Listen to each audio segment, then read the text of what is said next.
Most people misunderstand Johan Liebert.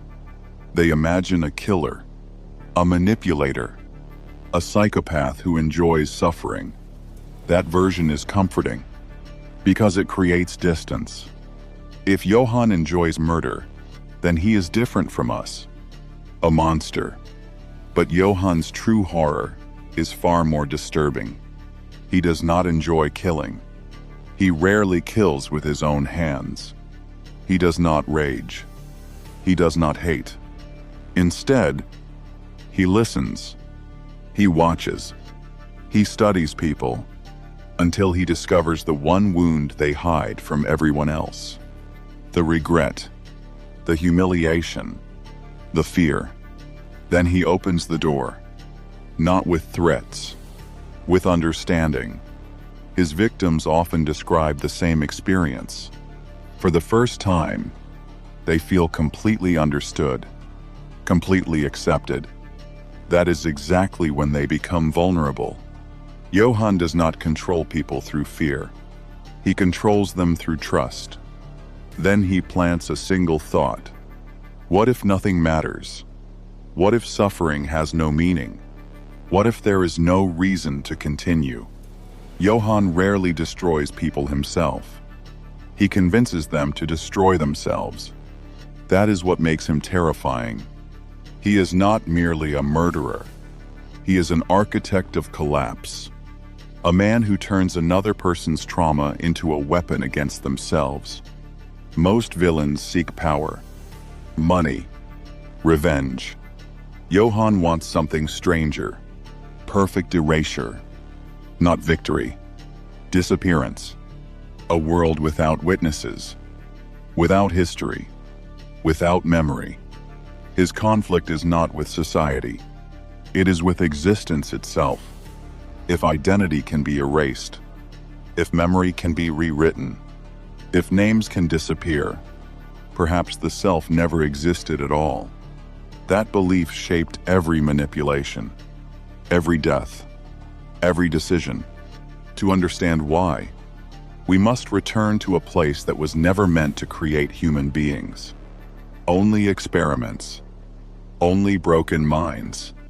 Kinderheim 511. Kinderheim 511 is often described as an orphanage. It was not. It was a laboratory. A machine built to dismantle identity. Its purpose was simple. Remove empathy. Remove attachment. Remove individuality. Create human beings without conscience. Children were isolated, manipulated, forced to betray one another. Every friendship became a weakness. Every emotion became a vulnerability. Then Johan arrived. He did not survive Kinderheim 511. He broke it. Not through force, through understanding. He recognized the fear beneath obedience, the anger beneath silence, the loneliness beneath conditioning. Then he gave those emotions direction. Distrust spread. Violence followed. The system destroyed itself. Kinderheim 511 tried to manufacture monsters.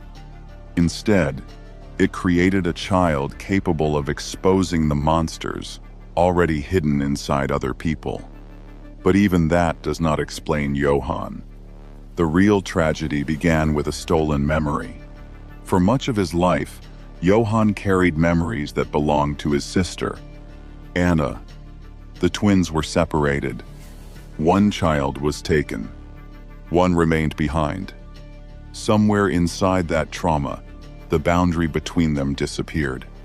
Johan absorbed Anna's fear, her pain, her memories. Eventually, he could no longer tell where she ended and he began. When that boundary disappeared, so did the self. That is why names mattered, why memory mattered, why erasure became his obsession. Most people build identity through memory. Johan watched his identity dissolve beneath it. What remained was not hatred, only absence. The tragedy is that Johan may have become a monster for the most human reason imaginable, to protect someone he loved. But trauma never disappears. It mutates.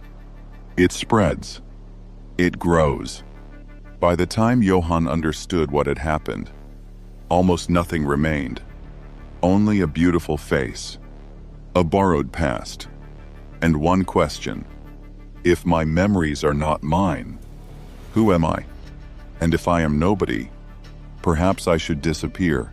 The final stage of Johan Liebert's philosophy was never power, never wealth, never revenge.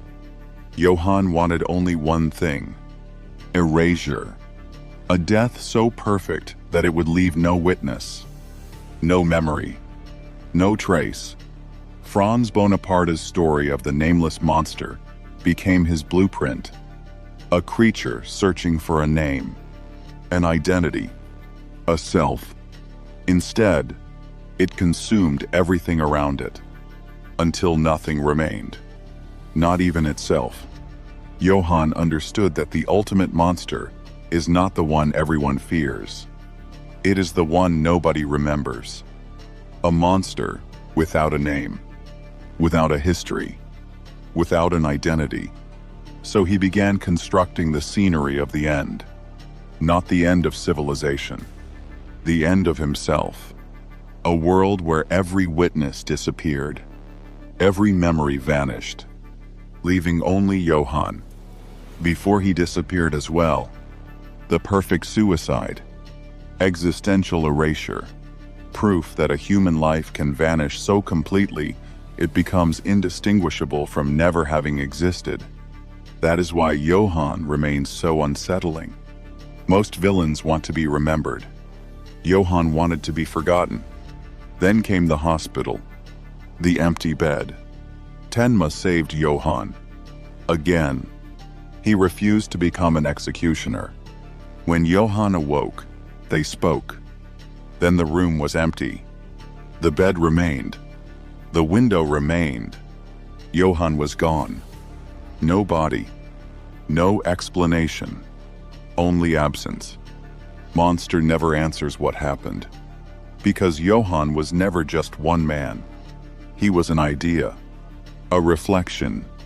You cannot kill an idea. You cannot destroy a void. The most frightening possibility is not that Johan exists. It is that he understands something about humanity most people refuse to face. When every name, every achievement, every story disappears, who are you? Perhaps Johan Liebert was never the monster. Perhaps he was only the mirror. And mirrors are dangerous, because sometimes they show us exactly what we are. Fade to black.